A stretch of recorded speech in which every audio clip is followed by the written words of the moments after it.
Τον Οκτώβριο του 1987 κυκλοφόρησε το Web of Spider-Man 31 από τους J.M. DeMatteis και Mike Zeck. Είναι το πρώτο μέρος μιας από τις ιστορικότερες περιπέτειες του ήρωα, με ολοκληρωμένο τίτλο Fearful Symmetry, Kraven's Last Hunt, την οποία όμως δεν θα αναλύσουμε καθόλου, καθώς υπάρχουν δεκάδες αναλύσεις σε όλο το διαδίκτυο. Ολοκληρωμένη, έχει κυκλοφορήσει στα ελληνικά από τις εκδόσεις Oxy σε μορφή trade paperback και σε hardcover από τις εκδόσεις Anubis στην επίσημη συλλογή graphic novels της Marvel, τόμος 20. Φυσικά, κάποια μέρη της ιστορίας είχαν εκδοθεί και από τις εκδόσεις Καμπανά στο μικρό Spider-Man. Μετά το τέλος της ιστορίας, ο J.M. DeMatteis φεύγει από τη Marvel και πηγαίνει στην DC, αναλαμβάνοντας το Dr. Fate Volume 2 μέχρι το 1991, όπου και επιστρέφει στη Marvel στο Mark Spector Moon Knight 26 με την ιστορία Scarlet Redemption. Ο Moon Knight είναι ο ήρωας της καινούργιας τηλεοπτικής σειράς της Marvel που αναμένεται εντός του 2022 με τον Oscar Isaac στον πρωταγωνιστικό ρόλο. Τον Ιούλιο του 1991, ο J.M. DeMatteis αναλαμβάνει τον τίτλο The Spectacular Spider-Man από το τέφος 178 σε σχέδιο του Sal Buscema.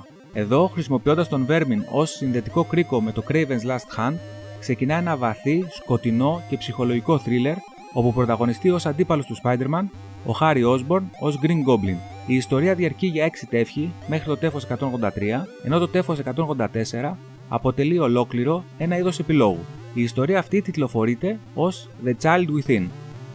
Στην ελληνική πραγματικότητα, αυτό το story arc έχει εκδοθεί στο εβδομαδιαίο περιοδικό Spider-Man των εκδόσεων Καμπανά από το 4ο μέχρι το 6ο μέρος στο τέφος 589, το οποίο αποτελεί και το τελευταίο τέφος της μακροβιότερης εταιρείας συνεχόμενων τεφών Spider-Man στην χώρα μας.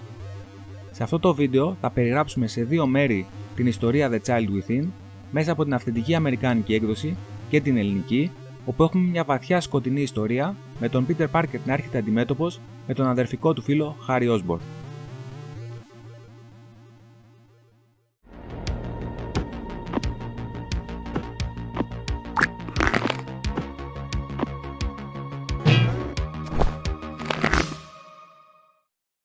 Η ιστορία ξεκινά με εικόνες από βίντεο συνεδρίας του Vermin με την ψυχίατρο Dr. Ashley Kafka να του ζητά να την εμπιστευτεί και να μην φοβάται, ενώ ο Vermin την αποκαλεί εξοργισμένος ψεύτρα.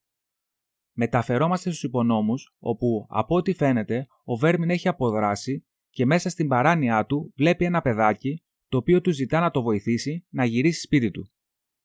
Στο γραφείο της Dr. Ashley Kafka βρίσκεται ο Spider-Man, όπου του δείχνει φωτογραφίες κάποιων από τους νεκρούς που άφησε πίσω του ο Vermin κατά τη διάρκεια της απόδρασής του. Η ψυχίατρος προσπαθεί να του εξηγήσει την κατάσταση του Vermin, αλλά σε αυτόν ξυπνάνε μνήμες από τα γεγονότα του Kraven's Last Hunt και δεν δέχεται καμία δικαιολογία. Αυτή είναι η πρώτη εμφάνιση της Dr. Kafka στα κόμιξ της Marvel. Η ψυχίατρος θα εμφανιστεί πολλές φορές από εδώ και πέρα σε διάφορους τίτλους, αλλά και σε σειρές κινουμένων σχεδίων, όπως το Spider-Man The Animated Series, το The Spectacular Spider-Man και στην ταινία The Amazing Spider-Man 2 του 2014, όπου πραγματοποιείται ένα άνευ λόγου gender swap και εμφανίζεται ως άντρας, τον οποίο υποδίεται ο Μόρτον Τσόσκας σε έναν χαρακτήρα πολύ διαφορετικό από αυτόν τον κόμιξ. Ο Spider-Man, κάνοντας ένα πολύ επικριτικό σχόλιο για τις προσπάθειες της Dr. Kafka να υπερασπιστεί τον Vermin, απομακρύνεται και πλέον λίγο πιο ψύχρεμος προσπαθεί να εκλογικέψει τις πράξεις του Vermin. Έχει πλέον νυχτώσει και ο Vermin, ο οποίος φοβάται τρομερά το φως της ημέρας, βγαίνει από τους υπονόμους με αγκαλιά το μικρό παιδί, το οποίο ρωτά γιατί τον εμπιστεύεται. Το σκηνικό αλλάζει τελείως και μεταφερόμαστε στο διαμέρισμα του Harry Osborn, όπου βλέπει τηλεόραση μαζί με το γιο του Norman. Ο μικρός μαγεμένος από την ταινία δεν δίνει σημασία στα λόγια του πατέρα του, και τότε ο Harry βλέπει το φάντασμα του δικού του πατέρα να τον επικρίνει, λέγοντάς του ότι και αυτός όταν ήταν μικρός δεν έδινε ποτέ σημασία στα λόγια του πατέρα του. Το φάντασμα τον οθεί να γίνει πιο αυστηρός, πράγμα το οποίο κάνει, και ο μικρός Νόρμαν βάζει τα κλάματα. Ο Χάρι, τρομαγμένος από τη συμπεριφορά του, του ζητά συγγνώμη, με το φάντασμα του πατέρα του απογοητευμένο να τον παρακολουθεί. Επιστρέφουμε σε ένα ακόμα βίντεο του Vermin, όπου η Dr. Kafka προσπαθεί να τον ηρεμήσει και να το μεταφέρει στην παιδική του ηλικία, πριν ακόμα το μεταμορφώσει σε αυτό το τεράστιο τροκτικό ο Baron Zemo. Ο Vermin δεν θέλει να θυμηθεί και γίνεται βίαιος. Στους σκοτεινούς δρόμους της πόλης, κάποιος αρπάζει μια κοπέλα που περπατά, το ακούει ο Spider-Man και πετάγεται να τη σώσει πιστεύοντας ότι είναι ο Vermin. Όταν αντιλαμβάνεται ότι είναι ένας αλήτης του δρόμου, συγκρατεί την οργή του και τον αφήνει στην αστυνομία. Καθώς έχει ξεκινήσει δυνατή βροχή, ο Vermin επιτίθεται σε έναν οδηγό φορτηγού και τον πετά στο οδόστρωμα, όπου καταλήγει νεκρός. παίρνει το φορτηγό, ενώ το μικρό παιδί που τώρα βρίσκεται στη θέση του συνοδηγού το ρωτά αν πάνε σπίτι και αυτό συμφωνεί. Παράλληλα, βλέπουμε τον Πίτερ και τον Χάρι να μην μπορούν να κοιμηθούν, ενώ ο Βέρμιν έχει φτάσει στην είσοδο μιας έπαυλης και σε απάντηση σε ερώτηση του μικρού, εξοργισμένος, φωνάζει ότι έφτασε σπίτι. Εδώ λοιπόν τελειώνει το πρώτο μέρος της ιστορίας. Το δεύτερο μέρος ξεκινά πάλι με βίντεο όπου η Dr. Kafka προσπαθεί να του εξηγήσει ότι ο Βέρμιν είναι μόνο ένα κουκούλι. Θέλει να τον κάνει να την εμπιστευτεί και να της δείξει τον πραγματικό του εαυτό, τον Έντουαρντ. Επιστρέφουμε έξω από την έπαυλη, όπου το μικρό παιδί λέει στον Βέρμιν να μην φοβάται και να μπει μέσα. Αυτός, πηδώντας τα τείχη, ρωτά τον μικρό γιατί δεν έρχεται μαζί του, και αυτός του απαντά όταν τον περιμένει εδώ. Παρόλους τους φόβους του, κατευθύνεται εσωτερικά να βρει τη μητέρα του. Εντός της έπαυλης, σε διαφορετικά δωμάτια, κοιμάται μια ηλικιωμένη κυρία, η οποία αντιλαμβάνεται κάτι, ενώ σε άλλο δωμάτιο, ένας ηλικιωμένος κύριος συνεχίζει τον ύπνο του, με τον Βέρμιν να μπαίνει μέσα στα σεντόνια και να κουρνιάζεται πάνω στον πατέρα του, λέγοντας ότι επέστρεψε. Ο πατέρας του, ίσως όχι μόνο τρομαγμένος, ανοίγει το σιρτάρι του κομμωδίνου του, αρπάζει ένα όπλο και τον πυροβολεί. Ο Βέρμιν, πυροβολημένος, πετάγεται έξω από το παράθυρο, με τον μικρό να τον παρακολουθεί πίσω από τα κάγκελα, δακρύζοντας. Το επόμενο πρωινό, ο Πίτερ Πάρκερ μαζί με τη Μέρι Τζέιν και τη θεία Μέι είναι στο νεκροταφείο όπου είναι θαμμένοι όλοι όσοι έχουν πεθάνει των οικογενειών Πάρκερ και Ράιλι. Εδώ αναφέρεται για πρώτη και τελευταία φορά ως και σήμερα η Άννη, μία από τις αδερφές της Μέι. Οι άλλες δύο είναι η Τζαν και η April. Η μοναδική που έχει εμφανιστεί σε κάποιο τεύχος είναι η Τζαν στο Amazing Spider-Man Annual 36 του 2009. Καθώς η Μέι περιγράφει τον χαρακτήρα του πατέρα του Πίτερ, αυτός φαντάζεται τον Βέρμιν να βγαίνει από τον τάφο και αντιδρά άτσαλα. Ταυτόχρονα, στο Central Park διασκεδάζει ο Χάρι Όσμπορν με την οικογένειά του, όπου και πάλι βλέπει το φάντασμα του πατέρα του. Του εξηγεί ότι είναι φυσιολογικό να διασκεδάζει μαζί με τον μικρό Νόρμαν, καθώς το ίδιο έκανε και αυτός. Φυσικά το φάντασμα αρνείται ότι έγινε ποτέ αυτό, αλλά λέει ότι τον αγαπούσε. Τότε εμφανίζεται η μορφή του Spider-Man να σκοτώσει τον παππού Νόρμαν και να τον κατηγορήσει για τις βιαιότητές του. Αυτή η σκηνή, που παρόμοιες υπάρχουν και στη συνέχεια της ιστορίας, είναι μια εκπληκτική απόδοση της ψυχολογίας ενός κακοποιημένου ανθρώπου στην παιδική του ηλικία, καθώς η ψυχολογία του Χάρι μάχεται ανάμεσα στην αγάπη που νιώθει για τον πατέρα του, βάσει γεγονότων πως παιδάκι πιθανότατα δεν είχε πλήρη επίγνωση των καταστάσεων ή θυμάται διαφορετικά, και στον πραγματικό χαρακτήρα του πατέρα του, τον οποίο αντιλαμβάνεται μεγαλώνοντας. Η σύγχυση αυτής της καταστάσεως αποδίδεται ακόμα πιο ξεκάθαρα όταν αυτός που του καταδεικνύει τη συμπεριφορά του πατέρα του είναι ένα τρίτο πρόσωπο, το οποίο φυσικά αντιλαμβάνεται ως αντίπαλο. Ο Χάρι, βγαίνοντας από τη λύθη του, αντιδρά απότομα προς τον μικρό Νόρμαν και για άλλη μια φορά του ζητά συγγνώμη. Το ίδιο βράδυ, ο Βέρμιν φτάνει στο Central Park, ντροπιασμένος και πεινασμένος, καταστρέφοντας το καρουζέλ.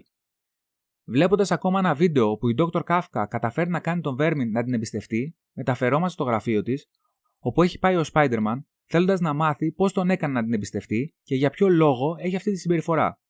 Αυτή, καθώς του εξηγεί ότι έχει κακοποιηθεί σε παιδική ηλικία, κατευθύνεται προς το παράθυρο, όπου εκεί εμφανίζεται το Βέρμιν. Αυτός, βλέποντας τον Spider-Man, τρομάζει και ανεβαίνει στην ταράτσα, όπου και εκεί όμως έχει φτάσει πρώτος ο Spider-Man.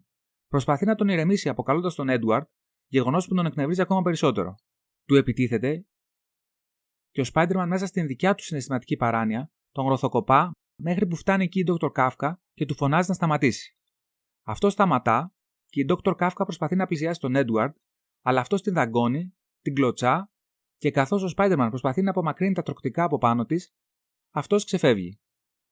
Τέλος, στο διαμέρισμα του Χάρι, ενώ κοιμίζει τον Νόρμαν και φεύγει από το δωμάτιο, εμφανίζεται το φάντασμα του πατέρα του και του λέει ότι ήρθε η ώρα να ξαναγίνει ο Green Goblin.